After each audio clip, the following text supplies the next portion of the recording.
함께 고백하시겠습니다. 예수는 그리스도십니다. 우리 현장에 나오신 우리 성도님들 서로 인사하고 축복하시면서 우리 사랑으로 행합시다 인사하겠습니다.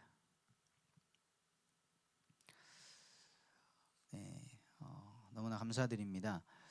정말 우리 성도님들이 사랑으로 행하셨고 수고하셨기에 우리 예손 교회가 35년이 되었고요. 정말 감격스럽게 이 선교 축제까지 하면서 우리 5개국에서 선교사님들이 먼 길 와주셨고, 또 되게 뭉클했던 것은요, 우리 윗세대 선교사님들과 목회자분들과 또 그 다음 세대의 우리 젊은 선교사님들이 함께 하시는 것, 또 그분들과 함께 포럼을 나누면서 저와 또 다음 세대들이 이 하나님의 놀라운 선교의 역사를 보게 된 것이 참 감사했습니다. 그래서 이번에 인도네시아 선교사님, 파키스탄 선교사님은 저희 교회에서는 처음 함께하게 되셨는데요. 인도네시아 막 우리가 소개를 받았잖아요. 그러고 집에 가서 TV를 켰는데 세계 테마 기행에서 인도네시아 나오더라고요. 어마어마한 화산이 있는 걸 보는데 갑자기 엄청 친근하게 느껴졌습니다. 선교 축제는 지나갔지만 우리 모든 성도님들 계속해서 지금 특별 새벽 기도도 진행 중인데요.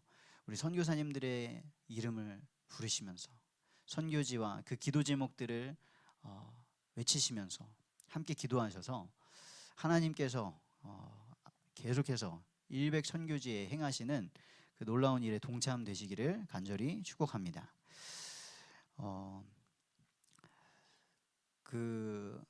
이 창립기념주일을 준비하는데요. 이제 선교 축제 오후까지, 그 주일 오후 시간까지 잘 준비한 대로 뭔가 구멍나지 않고 마무리만 잘 하자, 이게 속으로 생각했습니다. 그러면 이제 선교사님들께서 월화요일 선교사 합숙을 가시니까 그때 조금 한숨을 돌리면 되지 않겠나 이러면서 좀 토요일 밤에 막 무리를 하면서 했습니다. 그리고 이제 월요일 아침에 새벽 기도를 하는데 심지문 선교사님께서 그러셨잖아요. 나사가 풀려지지 않게 주의하셔야 됩니다. 이러셨는데 나사가 풀릴 수가 없도록 월화수 이렇게 또 장례 예배에 함께 할 수 있도록 하나님이 인도를 하셔서요. 주님이 부르시는 날까지는 나사를 풀면 안 되는구나. 하나님 감사합니다. 이렇게 보냈습니다. 오늘 나눌 말씀의 제목은 너희도 사랑 가운데서 행하라입니다. 너희도 사랑 가운데서 행하라. 사랑하는 성도 여러분, 오늘 이 말씀 사도 바울이 에베소서를 쓴 곳은 감옥이었습니다. 근데 그 감옥 안에서 이렇게 에베소 교회에 편지한 것이죠. 너희도 사랑 가운데서 행하라. 왜냐? 우리가 예수 그리스도의 사랑을 입었고, 바울 자신도 하나님을 안다고 했지만 잘 알지 못하여서 하나님이 구세주로 보내주신 예수 그리스도를 모르고 그 예수 그리스도를 따르는 자들을 핍박하고 교회를 잔멸하려고 했던 그러한 죄수 중에 괴수인 자기가 하나님의 은혜로 그리스도를 만나고 구원받았지 않습니까? 그래서 그 사랑으로 행하다가 감옥까지 가게 되는 그런 인생, 결국에는 순교를 하였죠. 그렇기 때문에 이 사랑을 경험한 바울이 말하는 것입니다. 사랑을 받는 자녀같이, 만약에 너희가 사랑을 받는 하나님의 자녀라면 그렇다면 너희도 사랑 가운데서 행할 수 있다. 내가 그렇게 하고 있지 않느냐라는 것을 말씀하고 계시는 것입니다. 이 말씀을 통하여서 하나님은 우리의 정체성, 우리가 누구인가, 그리고 그 정체성을 가진 자로서 우리는 무엇을 해야 되는가, 사명을 동시에 알려주고 계십니다. 우리는 하나님의 사랑받는 자녀인 줄 믿습니다. 아까 찬양으로 고백했던 것처럼요. 하나님의 사랑은 변치 않습니다. 변치 않는 하나님의 사랑. 그래서 저도 이 교회와 함께하면서 우리 교회가 35년이 되었는데요. 제가 어느덧 그 교회 역사 중에 15년을 함께 했습니다. 그 15년의 시간 동안 교회와 함께한 시간 덕분에 하나님이 나를 사랑하시는구나를 알게 되는 거예요. 만약에 제가 막 떠돌았다면 뭔가 저를 만족시켜주는, 뭔가 저를 더 급성장시켜주는 것 같은 그런 데를 막 찾아서 했다면요, 그 지속성이 없었다면 하나님이 계속해서 나를 사랑하시는가 몰랐을 것 같습니다. 그런데 계속 있다 보니까요, 저의 부족함을 채워주시는 하나님, 또 저를 성장하게 하시는 하나님, 만남의 축복을 주시는 하나님, 이 놀라운 하나님의 사랑을 경험하게 되는 것이죠. 그러면서 하나님의 사랑받는 내가 자녀라는 것을 아니까요, 부족하지만 어떻게든 이 사랑을 행하고자 하는, 하나님께서 맡겨주신 일들을 하고자 하는 그런 마음으로 계속해서 채워지고 있습니다. 그리고 그것이 가능한 이유는 우리 성도님들 한 분 한 분이 하나님의 사랑받는 자녀로서 그 자리에서 자신의 역할을 감당하시면서 예배에 목숨을 거시면서 수고하셨기 때문에 가능한 줄 믿습니다. 네, 첫째로요, 우리는 누구입니까? 사랑을 받는 자녀입니다. 사랑을 받는 자녀는 하나님을 본받는 자가 되어야 된다고 말씀하셨습니다. 우리를 얼마나 하나님께서 사랑하셨냐면요, 창세기 1장 30절에 하나님 다 지으시고 나셔서 모든 천지 만물을 다 지으셨는데 마지막에 사람을 지으셨죠. 그 말은 사람을 위해서 모든 것을 만드셨다는 뜻입니다. 다 만드시고 나서 사람을 딱 만드시고 나니까, 그리고 보시니까 보시기에 심히 좋았더라. 보시기에 심히 좋은 존재가 우리 모든 성도님들인 줄 믿습니다. 하나님은 우리를 보시고요, 기뻐하셨고 만족하셨습니다. 우리는 하나님께 기쁨이 되는 존재인 줄 믿습니다. 존재 자체가 하나님의 기쁨인 것입니다. 그렇죠. 우리 부모님들이 자녀를 보시면서 그 자녀가 나왔는데 뭐를 해서 기쁜 게 아니지 않습니까? 그냥 그 자녀가 나를 보고 웃는데 기쁘고, 그 자녀가 잘 먹으니 기쁘고, 잘 싸도 기쁘고, 네, 그 존재가 기쁘죠. 왜냐?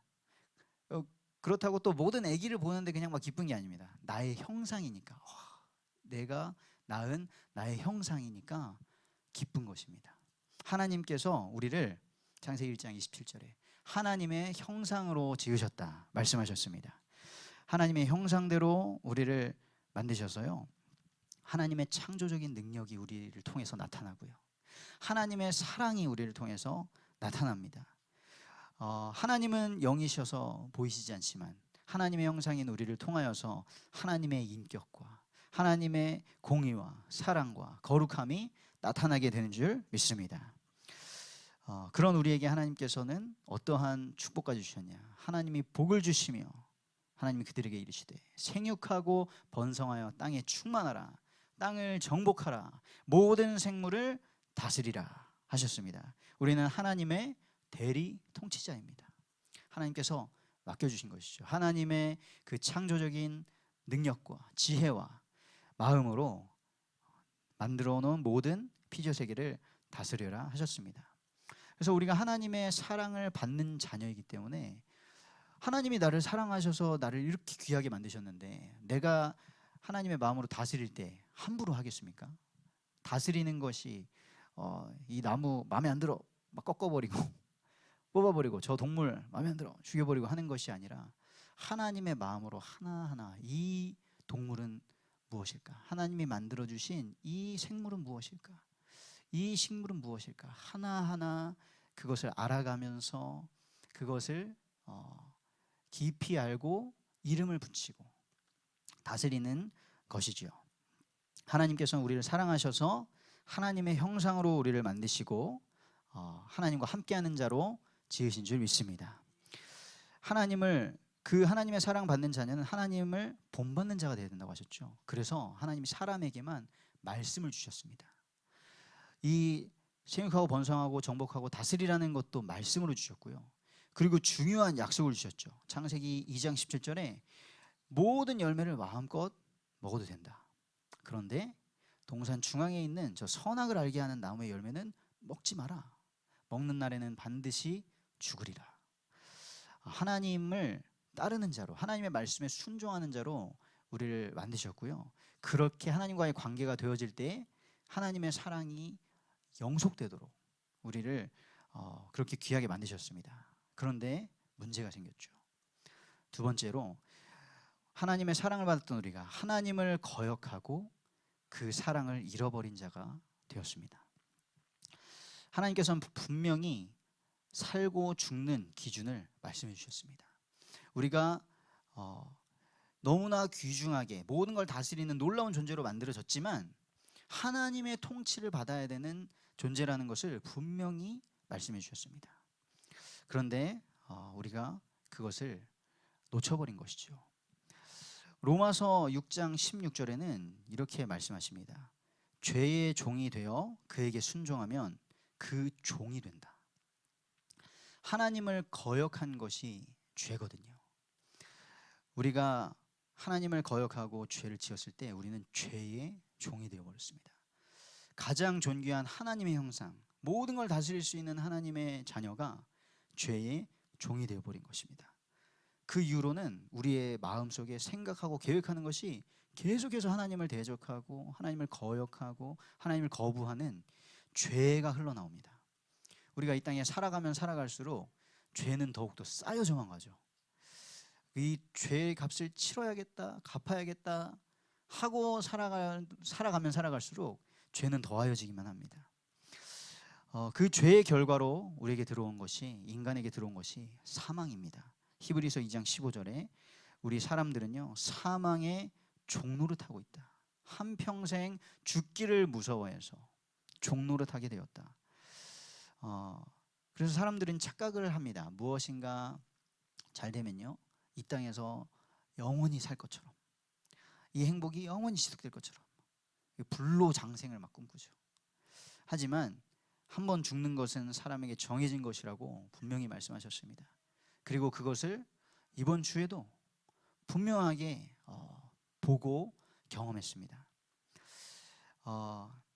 그런데요, 이 죄를 짓게 만드는 죄의 조성자, 죄를 짓도록 끊임없이 미혹하는 자가 있다고 성경이 말하고 있습니다. 요한일서 3장 8절에는 죄를 짓는 자는 마귀에게 속하나니, 하나님을 대적하여서 타락해버린 마귀가 하나님의 형상인 사람을 꼬드겼습니다. 그렇다고 해서 마귀가 우리 죄를 지어준 것이 아닙니다. 마귀는 사기를 쳤죠. 우리는 그 사기에 넘어가서 하나님을 거역했습니다. 그리고 우리는 하나님의 자녀에서 마귀의 자녀가 되어버렸습니다. 신분이 바뀌어버린 것입니다. 요한복음 8장 44절에 너희는 너희 아비 마귀에게서 났으니 너희도 너희 아비의 욕심대로 너희도 행하고자 하느니라. 이 마귀가 하는 것은요 거짓말하는 것이죠. 그리고 마귀가 하는 것은 생명을 빼앗는 것입니다. 모든 우리의 인생 송두리째 도둑질 행하는 것입니다. 그러기 위해서 하는 것이 뭐냐? 하나님의 말씀을 훔쳐가는 것이죠. 그래서 예수님은 비유로 말씀하셨을 때 우리의 마음을 밭으로 표현하시고 거기에 하나님의 말씀이 씨앗으로 뿌려지는데 새가, 어떤 마음밭은 새가 그 씨를 물어간다. 마귀가 하나님의 말씀을 빼앗아간다라고 합니다. 저와 우리 모든 성도님들이 하나님의 말씀을 결코 빼앗기지 않고 말씀으로 무장되는 하나님의 백성들 되기를 간절히 소원합니다. 이것이 우리 인간에게 닥친 문제고요. 지금 이 현실, 지금 온갖 문제가 가득한, 고통과 슬픔이 가득한 이 현실을 보면서 하나님을 생각하시면 안 됩니다. 하나님이 세상을 왜 이렇게 만들었어? 하나님이 왜 나를 이렇게 만들었어가 아니라 우리는 죄로 오염되었고요, 타락했고 변질되었고 망가져 버렸습니다. 그렇기 때문에 반드시 우리는 죄사함을 받고 구원받고 회복되어야 될 줄 믿습니다. 하나님께서는 우리를 포기하지 않으셨습니다. 그래서 세 번째입니다. 우리는 그리스도께서 사랑하신 자입니다. 하나님께서는 하나님의 사랑하는 하나님의 형상을 구원하시려고 그리스도를 보내주셨습니다. 자기의 하나뿐인 아들 예수님을 보내주셨습니다. 오늘 읽었던 본문 2절에 이렇게 나오죠. 그리스도께서 너희를 사랑하신 것 같이 너희도 사랑 가운데서 행하라. 우리가 보지 않고 어떤 거를 처음 해보지도 못한 거를 누가 알려주지도 않고 보여주지도 않고 하라고 하면 못하죠. 우리가 사랑을 어떻게 해야 되는지 모르고 너 사랑해, 너도 사랑 가운데서 행해 이러면 못할 텐데 하나님께서 보여주셨습니다. 친히 다 보여주셨습니다. 예수 그리스도께서 사랑은 이렇게 하는 거야, 이게 사랑이야 라고 보여주셨습니다. 그 사랑을 우리에게 주셨는데요. 어떻게 사랑하셨죠? 자기 자신을 버리시면서 사랑해 주셨습니다. 이 예수님은 자기 자신을 버려서 향기로운 제물 그리고 희생 제물로 하나님께 드리셨는데요. 히브리서 9장 14절에서는 향기로운 제물은 어떤 제물입니까? 하나님이 받으시기 합당한 제물이죠. 자기를 흠없는 제물로. 예수 그리스도는 흠없으신, 우리의 모든 죄를 담당하실 수 있는 흠없는 하나님의 어린 양이신 줄 믿습니다.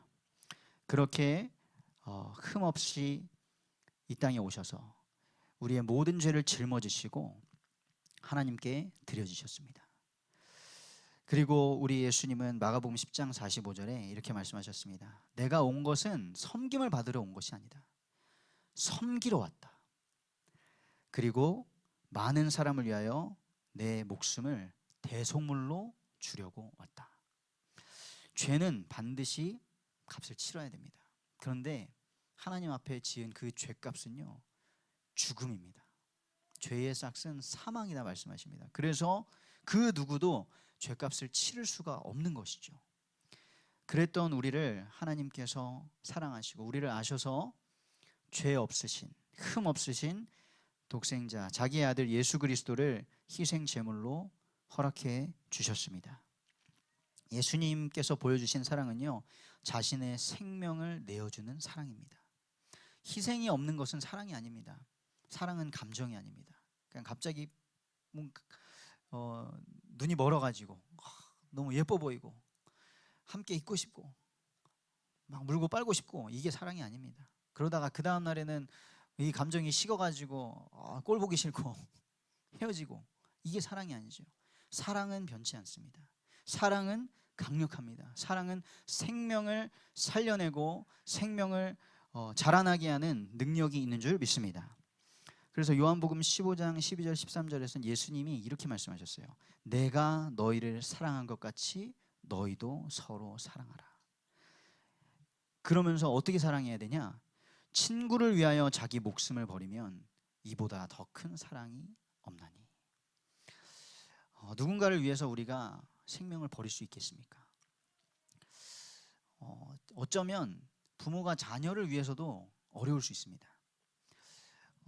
하지만 하나님께서 우리의 생명이 필요하실 때에 우리에게 은혜 주시면 순교자의 삶을 살 수 있을 줄 믿습니다. 그래서 우리의 어떤 용기로, 우리의 성품으로 내가 죽기까지 하겠습니다, 그렇게 말했다가 완전히 실패한 사람이 누구였습니까? 베드로였죠. 베드로. 제가 주님을 위해서 끝까지 가겠습니다 했다가 바로 3번 저는 저 예수를 모릅니다 라고 말하게 됐죠. 그랬던 베드로가 성령 충만함을 받으니까 진짜 목숨을 버리게 되는, 예수 그리스도를 위하여 감옥도 가고 순교도 하는 그런 사람이 되었습니다. 우리가 이 예수 그리스도의 사랑을 날마다 새롭게 경험하게 되기를 원합니다. 예수님의 사랑은 저 2000년 전에 한번 행해지고 끝난 사랑이 아닙니다. 오늘 이 날에도 예수님을 바라보는 자, 예수님을 만나는 모든 자들은 성령께서 감동하셔서 그 십자가의 사랑을, 희생의 사랑을, 우리를 구원하신 그 사랑을 알게 하시는 줄 믿습니다. 요한복음 13장 1절에서 이 예수님의 사랑은 어떤 사랑이냐면요, 자기 사람들을 사랑하시되 끝까지 사랑하시니라. 우리 예수님은 포기하지 않으십니다. 우리 하나님은 우리를 포기하지 않으십니다.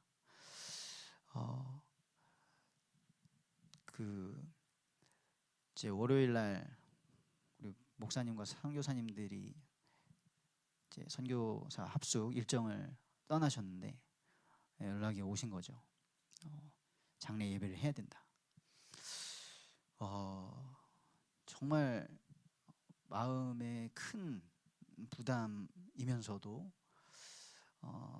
참 이 예배를 할 수 있다는 것이 너무 감사한 마음으로 준비해서 또 우리 권사님들, 우리 전도사님, 여러 성도님들이 함께 해주셔서 예배를 드렸습니다. 그런데 거기에서 우리 신승화 집사님 가족분들과 예배하는데 형제분들이 그러시더라고요. 예수를 믿을 줄 몰랐다고 우리 형이 절대 믿을 사람이 아니었는데 정말로 신승화 집사님 말고는 다른 형제분들은, 다른 가족분들은 아무도 안 믿으시더라고요. 그렇습니다. 하나님의 사랑은요, 절대 안 믿을 것 같던, 절대 변할 수 없을 것 같았던 그런 사람들을 변화시킵니다. 마음이 돌같이 굳어져 버리고 상처로 얼룩져 있고 건들기만 해도 너무 쓰라려 아파가지고 세상을 원망하고 냉소적으로 그렇게 사는 사람이라 할지라도 나는 눈에 보이는 것만 믿어, 그런 사람이라 할지라도 하나님께서는 끝까지 포기하지 않으시고 지금도 모든 사람이 구원을 받으며 진리를 알기를 원하는 줄 믿습니다. 그래서 우리를 부르셨고 우리를 보내시는 것이죠. 그런데 사람은요, 얼마나 이 죄악에 물든 사람의 마음이 무섭냐. 예수님께서 이렇게 끝까지 사랑하시면서 6월절 마지막 완찬을 할 때에 그 옆에 예수님이 부르셨던 제자 가룟 유다의 마음에는요, 마귀가 예수를 팔려는 생각을 넣었더라. 그게 바로 다음 구절에 나옵니다. 예수님은 우리를 끝까지 사랑하시는 마음을 품고 있는데요, 우리의 마음에는 끊임없이 마귀가 그 하나님을 대적하고 하나님을 거부하고 다른 길로 가게 하려는 마음이 싹틉니다. 하지만 예수님의 사랑은 예수님을 십자가에 못 박았던 그 사람조차도 사랑을 품는 사랑이셨습니다. 예수님의 사랑은 자기 옆에 매달려서 자기를 조롱하는 그 사람까지도 사랑하는 그 사랑이었습니다. 예수님의 사랑은 조건 없는 사랑이고요, 희생적인 사랑이고 끝까지 가는 사랑입니다. 우리가 이 사랑을 경험하게 되기를 원합니다. 교회는 이 사랑을 전하기 위하여서요, 결혼식이든 장례식이든 때를 얻든지 못 얻든지 이 사랑을 전하기 위해서 힘쓰는 곳입니다. 이제 이 사랑을 받은 하나님의 자녀된 우리는 무엇을 해야겠습니까? 결론입니다. 에베소서 5장 8절 9절에 이렇게 말씀하십니다. 너희가 전에는 어둠이더니 이제는 주 안에서 빛이라. 빛의 자녀들처럼 행하라. 하나님의 사랑을 입으면서요, 우리가 흑암 가운데 내가 누구이고 내가 어디서 왔고 무엇을 하며 어디로 가는지 알지 못했던 우리가 빛을 받았고요, 이제는 우리가 빛이 되었습니다. 빛의 자녀들처럼 행하라 말씀하십니다. 그 빛의 자녀들처럼 행하는 것이 뭐냐면 모든 착함으로. 착한 일 중에 착한 일이 무엇입니까? 생명 살리는 일인 줄 믿습니다. 착함은 단순한 친절이 아닙니다. 친절한 사람은 많습니다. 그러나 하나님이 우리에게 행하신 착한 일, 그것은 바로 우리의 죄를 사하시고 우리를 구원하신 일인 줄 믿습니다. 그래서 우리가 하는 모든 말과 행동이 생명을 살리는 이 복음을 증거하는 그러한 중심이 되기를 원합니다. 그리고 빛의 자녀는 의로움 가운데 행합니다. 우리에는 의롭지 않습니다. 우리에게는 의가 없습니다. 우리 안에는 옳은 게 없어요. 왜냐? 죄로 오염되었기 때문에. 그래서 우리가 자랑할 의는 오직 무엇입니까? 예수 그리스도의 십자가의 의인 줄 믿습니다. 우리는 의인은 없나니 하나도 없기 때문에 하나님의 진노를 피할 자가 없습니다. 그러나 하나님께서 독생자 예수 그리스도에게 우리의 모든 죄를 전가하시고 죽으심으로 우리의 죄값을 치러주셨습니다. 그리고 그 그리스도의 의를 우리에게 전가해 주셔서 너를 의롭다 칭해 주신 줄 믿습니다. 그 하나님의 의, 예수 그리스도의 십자가의 공로를 의지하여 살아가는 빛의 자녀 되기를 원합니다. 빛의 자녀는요, 마지막으로 진실함 속에 거합니다. 하나님은 진리의 하나님이십니다. 하나님은 변치 않으시고 신실하신 하나님이시죠. 우리는 그럴 수가 없습니다. 우리에게는 진리는 없습니다. 그렇기 때문에 우리가 진리 가운데 사는 것은 하나님과 사람 앞에 진실하게 살아가는 것입니다. 말과 삶이 일치하는 삶이죠. 그러나 쉽지 않습니다. 우리가 원치 않게 실수하고 넘어질 때도 많습니다. 그렇기 때문에 우리가 날마다 하나님의 말씀으로 무장하고 예배의 중심의 삶을 살면서 하나님의 말씀과 예배를 우리의 인생의 곁다리, 액세서리로 우리가 시간 남으면 하고 필요하면 하는 것이 아니라 우리의 인생의 중심으로 두고 하나님과 사람 앞에서 사랑스러운 자들이 되기를 원합니다. 예수 그리스도의 생명의 빛을 비추는 자들이 되기를 원합니다. 그때 하나님께서 우리를 이 사랑 가운데 행하는 자들로 만들어 가시고 사용하실 줄 믿습니다. 예수님은 향기로운 제물이 되셨습니다. 이제 우리가 그 죄로 악취가 가득한 아무도 가고 싶지 않고 보고 싶지 않은 그 세상 속에서 그리스도의 향기가 되어야 될 줄 믿습니다. 예수님께서 자기의 희생으로 우리 모두의 생명을 살리셨습니다. 이제는 우리가 그 생명을 잃고 썩어져 가고 있는 이 세상 속에서 소금이 되고 그 캄캄한 곳에서 빛이 되기를 원합니다. 그러면 하나님께서 우리 교회를 영광스러운 교회로 주님이 받으시기에 흠없으신 교회로 세우실 것이고요. 또 우리를 통하여서 이번에 선교 축제를 우리가 치르면서 기도한 것처럼 그 세계 곳곳에 100 선교지에 하나님의 영광스러운 교회를 세워 가실 줄 믿습니다. 이 놀라운 응답 저와 우리 모든 성도님들 함께 받아가시기를 간절히 축복합니다.